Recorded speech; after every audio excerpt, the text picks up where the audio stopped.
வாத்தியார் எம்ஜிஆர் என்ற நமது யூடியூப் சேனல் மூலமாக நான் உங்கள் வேல்முருகன்.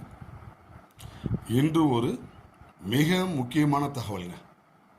புரட்சித் தலைவர் பொன்மனச்செம்மல் எம்ஜிஆர் அவர்கள் முதலமைச்சராகி தமிழ்நாட்டில் மிகவும் சீரோடும் சிறப்போடும் ஒரு நல்லாட்சியை தந்து கொண்டிருந்த நேரம்.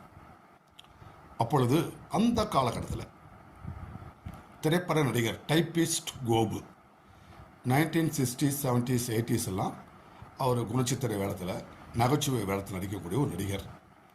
புரட்சித் தலைவர் எம்ஜிஆர் அவர்களுடன் ஒரு சில படங்களில் நடிச்சிருக்கிறார். குறிப்பாக உரிமைக்குரல், அன்பேவா போன்ற ஒரு சில படங்களில் புரட்சித் தலைவர் நடிச்சிருக்கார்.